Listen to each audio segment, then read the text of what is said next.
Welcome, everyone, to another edition of Odyssey House Journals, which is one of the most watched and listened to podcasts dealing with addiction and recovery.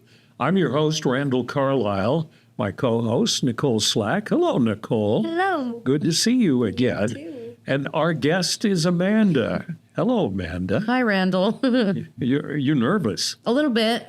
You don't need to be nervous. The whole point of this podcast is to let people who have loved ones with addiction, or maybe somebody with an addiction, if they're watching or listening, know that there's hope. Right. And so we'd love to have people on who are going through recovery treatment, which you are, Yes. very successfully, I should say. Thank you. We haven't had anybody on who's not doing it successfully at the time, have we? Maybe we should get somebody off the street who's really high and see what they have to say. Definitely be interesting. Yeah, for sure. Might not make a lot of sense, but people who are constantly using and addicted to a substance don't make a lot of sense. Yeah, So it's true. So maybe next time we'll go out on the street somewhere downtown and say, "Would you like to be on a podcast?"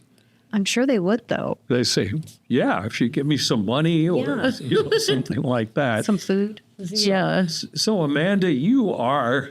How long have you been in recovery? How long have you been sober? 6 months yesterday. Not that you're counting. Yeah. I haven't been sober this long in 16 years. Really? So Odyssey House works.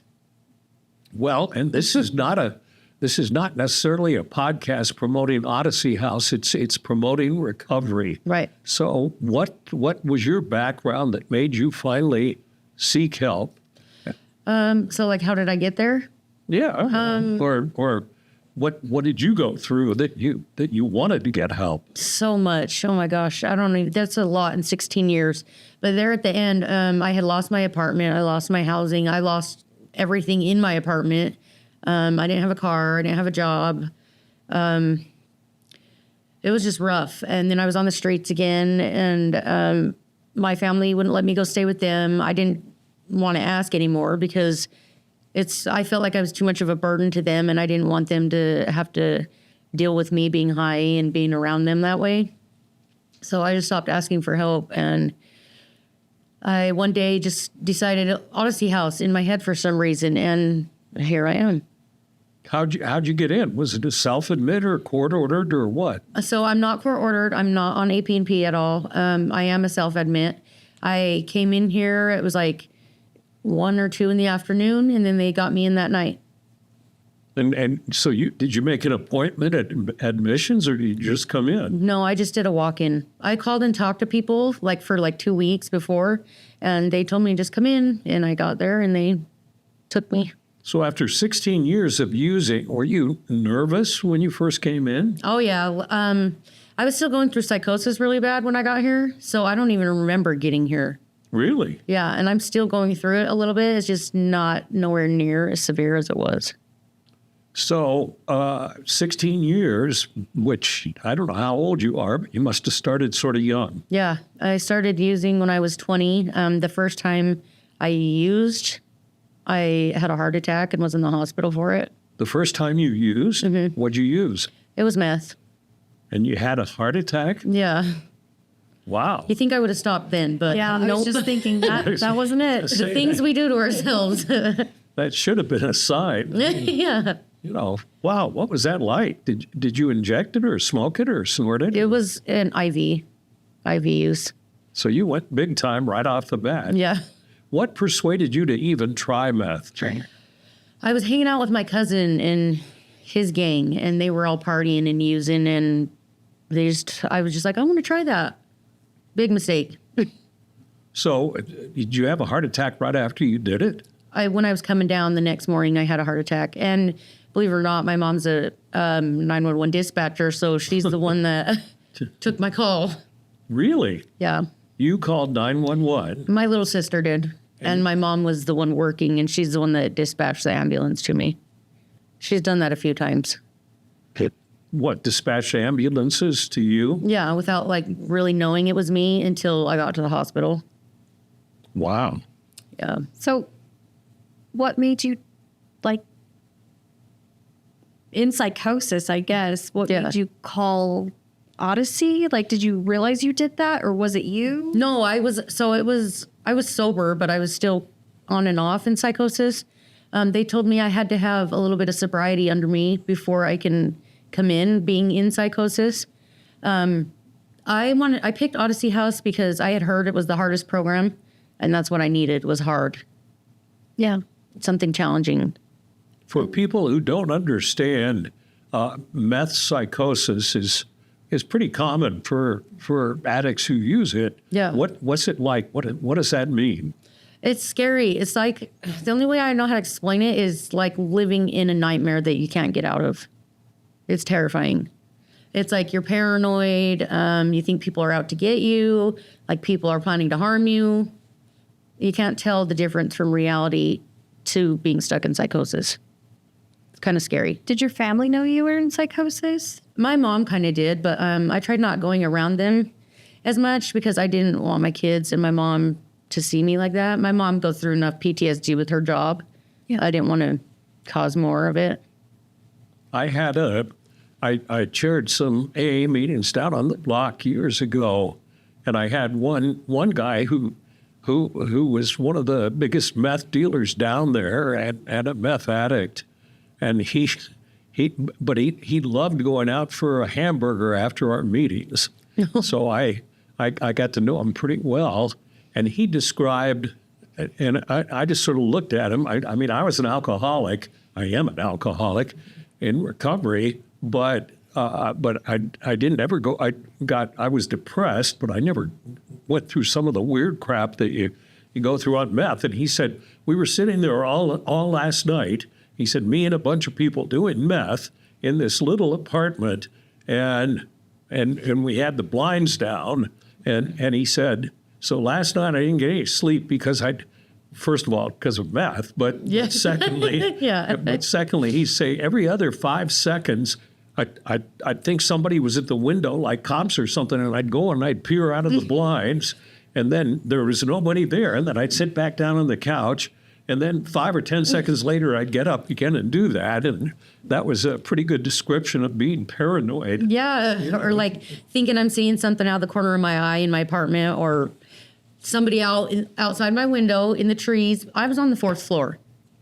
There was nobody there. Right.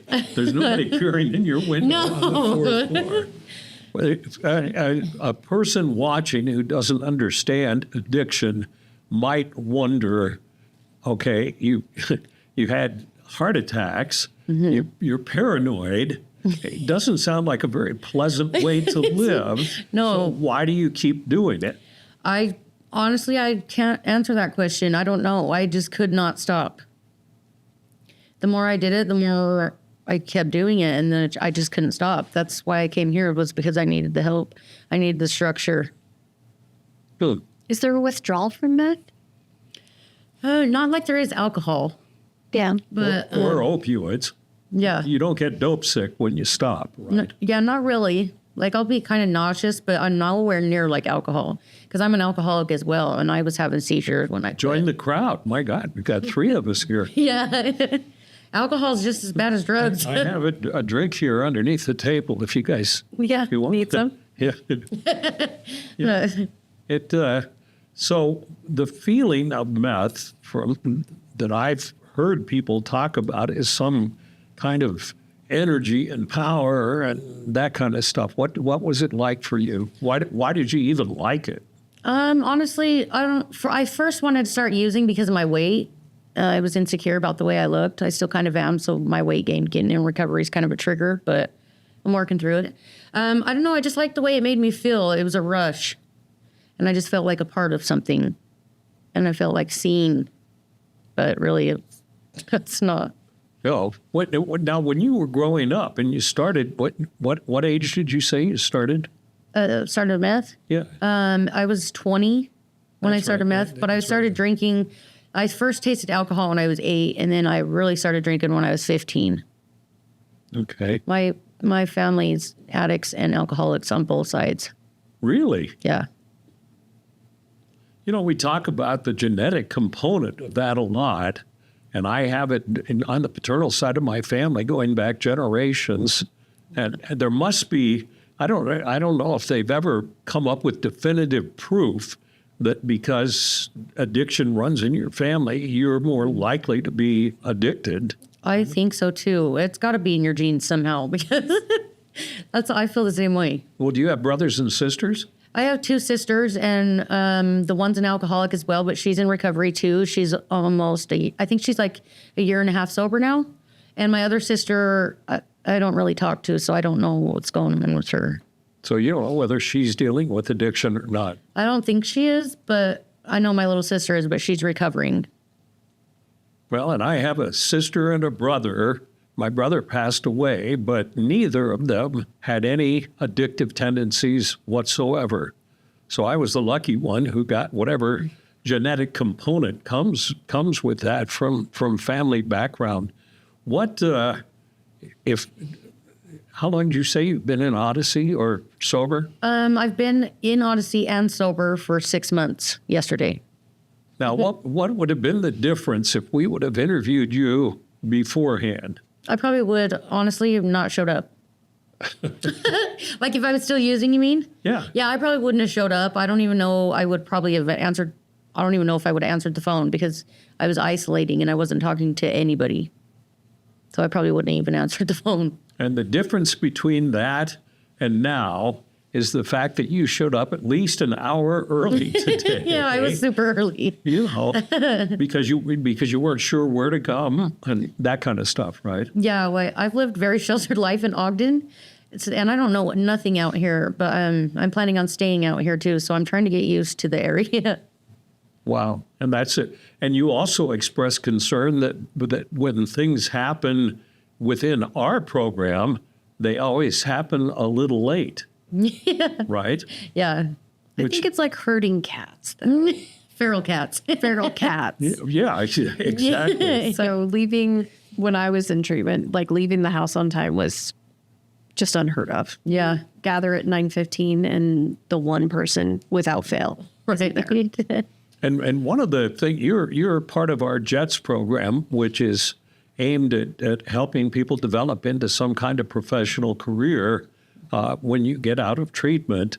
And one thing that I can vouch for, most people can vouch for, is you got to be on time. Right? Yes. And you got to be reliable. And you're both of those things. Thank you. You're early to meetings. You're very reliable. You communicate wonderfully on our chats. You're setting. You're on the road to a really bright future. Yeah. So compare Thank you for that. Compare how your mind is internally about yourself and about life and society and everything else now compared to when you were using. Oh, it's completely different. I'm working with my therapist and she's been doing DBT with me too. So I'm practicing DBT almost every day. My mindset is completely nowhere near what it was. Describe where your mindset is now. So now I'm positive, like I'm confident, I'm motivated. Before I just was stuck negative. Like that's all I could think was negative stuff. But here it's the total opposite. That must feel good. Oh, it's different for sure, but it does feel good. It pays off. And it always seems like you're happy when I see you in meetings and stuff. Yeah. Are you basically happy? I'm starting to be. I never really knew what happiness was before, I don't think. But I'm discovering it here, being at Odyssey. That's sort of a sad commentary. I mean, I felt the same way in the throes of my drinking. And you, Nicole, were not a happy person. No, I was planning to end my life, so I don't think I was in a great place. Yeah. And think of the average person out there watching or listening would say, okay, heart attack, unhappy, depressed, thinking of ending your life, then why the hell do you use this stuff? Escape, 100% escape from feeling that way. Numbing our emotions. Yeah. So we don't have to feel. Did you suffer any trauma when you were younger? A little bit. What, physical, sexual? Sexual. When my mom was dating a certain son when I was younger. Me and my sister were molested by her boyfriend's son. So, And it didn't come out until like I was like in my late 20s. really? Yeah. Did you block it or did you just not say anything? I didn't say anything. I tried talking to a nurse about it one time at the hospital down there, and she told me, well, kids like to experiment. So with that comment, I was like, oh, I'm not talking to anybody then again about this again. God, that's an Yeah. awful response. She was. She was kind of mean. Jeez. Yeah. What? And have you worked your way through that now? Yeah, I've been working with my therapist on trauma too, and she had me create a trauma timeline, and we pick one, and we just go through it each session. Seems like an awful lot of the people, you'd be more familiar because you see people coming in through admissions and stuff, but an awful lot of people who come in to the program have suffered some kind of childhood trauma. Yeah. I think that you learn to not have coping skills, so you block, and the way you, as a child, I think the only way you can cope with it, you create this whatever it is that you choose to do, and then when you become an adult and you realize the things more and more, using just helps block all that. Yeah. So you do it the adult way. I would like to think that in today's society, you wouldn't get the same response from a nurse that you got. Yeah. Kids will be kids. Yeah. That's It's like, oh, wow, okay. I mean, don't Yeah. you think society is changing for the better? Yeah, I don't think people talked about it. It was just like, well, things happen in your childhood. Like, Yeah. it happens to everybody. Well, in growing up, like we didn't talk about things. We didn't express our emotion. We didn't cry, none of that. So Absolutely. So it was normal. So, you said your family, like your parent, your mom at least, was dealing with addiction as well. No, my mom's been sober her whole life. She's gone through the temple. She's gotten temple recommends. My dad, however, is the alcoholic. My grandparents, his parents are alcoholics. So when you first started using, you said you were hanging out with gangs? Yeah, my cousin. He's actually in prison right now, but I haven't seen him in years. There's another good outcome from being in a gang and using drugs, right? Yeah. Prison, heart attacks. Yeah. Was it hard for your mom to process your addiction being religious? I don't know. I don't think not really, because her sisters, one of her sisters and her brother are addicts and alcoholics too. So I don't want to say she was used to it, but I don't think it Shocked her. Yeah.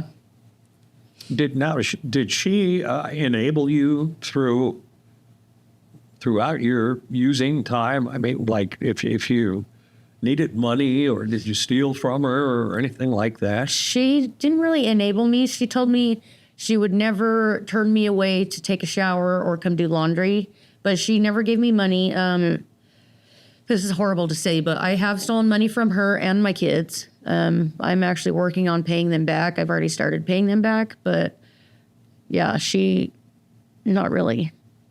You stole money from your kids too? Yeah. How many kids do you have? I have 3.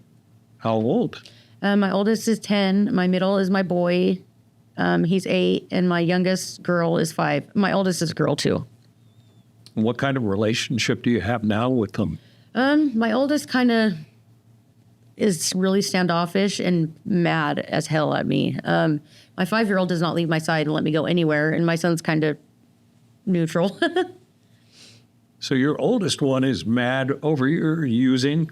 I think of me just not being consistent with being there, because I would show up and then I'd disappear. I'd show up and I'd disappear. When they dropped me off here, she wouldn't even look at me. She wouldn't talk to me.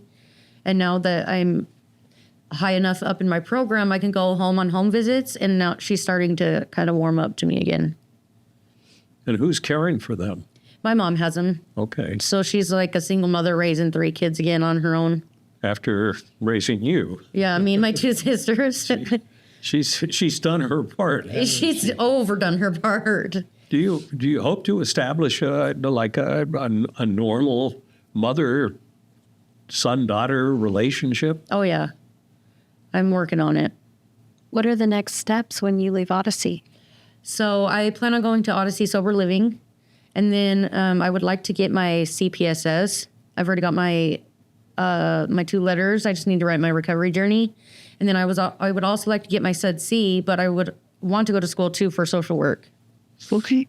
Yeah, so I got some stuff planned out.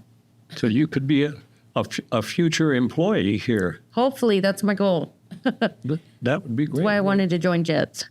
You threw out some letters, SUD-C and CPSS. What they stand for our audience out here. Oh, so CPSS is the Certified Peer Support Specialist, and SUD-C is Substance Use Disorder Counseling, I believe. Yep. Yeah. And are they hard to get? Their work. I would say CPSS will be easier. Yeah. SUD-C's a lot more like schoolwork. Yeah. Well, good for you. Thank you. I think you'll make it. I hope I do. I'm trying. What did the work that you've done at Odyssey, what did that do to change your thinking about using drugs and things like that? Honestly, I can't even pinpoint like when it clicked. It just did one day. And I was doing outreaches too, street outreaches with the harm reduction person, and just being out there and giving back and supporting them kind of made it even more so to where I don't want to go back to that place. Everybody always, when we talk, if you think about it, Nicole, everybody we talk to says it clicked at a certain point. And it's different with everyone. So like when you first came in, it took a while before it clicked, I presume. Yeah, because I was still going through my psychosis, so it was hard. My brain's still pretty foggy, and it was super foggy then. But I want to say probably when I hit Compass Senior is when it clicked. About how many months into that? Probably 3.5, 4. Yeah, we have different levels here at Odyssey House, and it goes orientation, Compass Senior, and then Discovery and Navigator, and then Voyager if you want to stay in the program and graduate. And the great thing, and again, I'm not trying to sell Odyssey, but I think the great thing about Odyssey is the fact that you do it at your own pace. Yes. Some people can do it very quickly, and some people take a longer period of time. Yes. I think I did the program and a level that usually takes everyone like 2 weeks, orientation, like 10 days. Took me 46 days. I just couldn't get out of the first level. I was just like, I don't know what I'm doing here. I don't know what I want from this. I didn't realize I was an addict till I was already here. So, and working for Odyssey was never a goal of mine. And then I left Odyssey inpatient, not because I didn't like it. I loved it, but working for it just wasn't on my radar. Yeah. So I love that you are already in that place and ready to do that. I think you have a leg up. Thank you. My wheels are already turning on like where you should work and what you should do. That's good. Thank you. You may have to interview with her. Maybe you never know. Sometime in the future. One of the things I remember, last week's podcast was with a gentleman named Lou. And if you remember, Nicole, the one time, he's this big burly guy, and the one time that tears came to his eyes was when he talked about helping other people and possibly saving another person's life.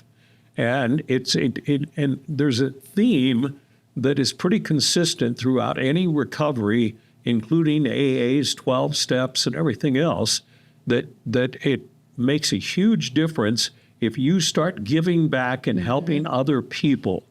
And that's and it's partially because you get outside of your own head and you're thinking about someone other than yourself, because addiction is a very selfish disease.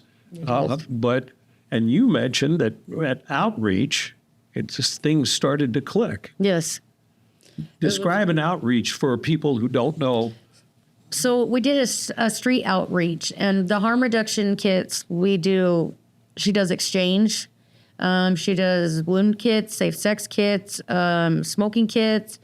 And I was an IV user, so we was handing out, we was doing exchange. And I held them in my hand, and I set them down on the table. And that's when I knew. I was like, yeah, I'm done. I'm not doing this again. And then they come up to us, and then we help them with whatever they need. And it was in the snow too, so it was very sad, but humbling being on the other side of it. And you saw something that you don't want to go back to. Oh yeah, because I used to be that person on the street in the snow and still using, like, not caring.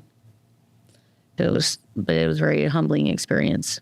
You're talking about harm reduction, which for some reason is still controversial for some people. Yes. Yep. Specifically something like syringe exchanges or things like that.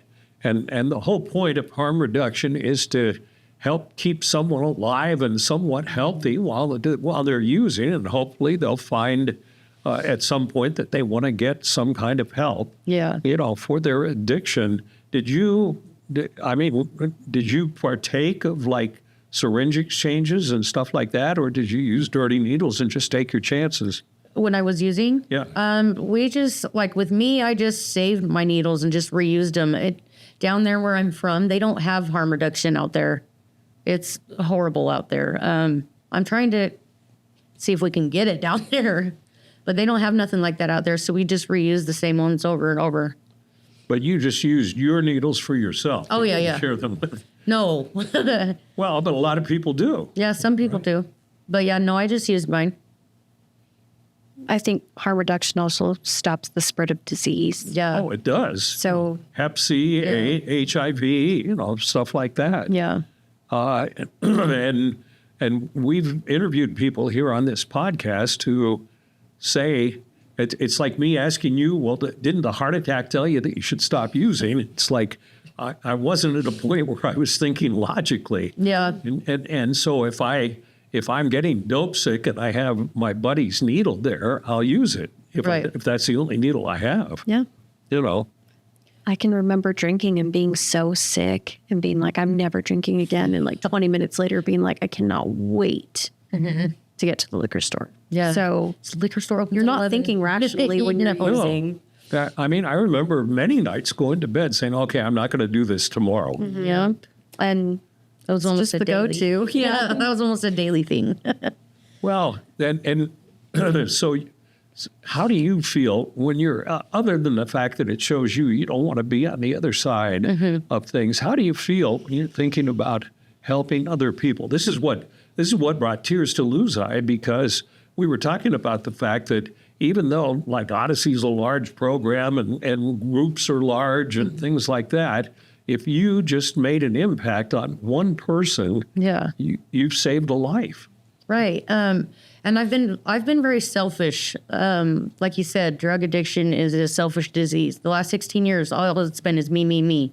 So I love helping people now. It makes me feel so much better about myself and them. Like they say, turn around and help the person behind you. And so that's when I get stuck on myself, I'm like, hey, focus on your peers, the people around you, and do something for them. Get out of yourself. That works for me too. Yeah. Because we all get depressed. Did you go through some ups and downs in the program where you had to kick yourself in the butt and say, I'm staying in and I'm going to fight through this?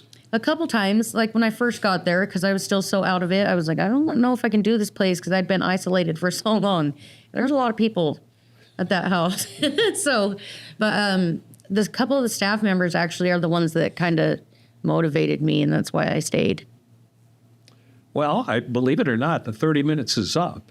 So are you still nervous? A little bit. Yeah, well, It's okay, though. I think you did wonderfully, and I appreciate you showing up an hour early, too. Thank you. That was great. Thank you for having me. And I think your words and your advice hopefully will help somebody out there watching or listening. You never know. No, you've done some good today. Thank you, Randall. And I think you have a bright future. Thank you. Thanks for being here. Thank you, Nicole. Yeah. And thank you for watching or listening to another edition of Odyssey House Journals.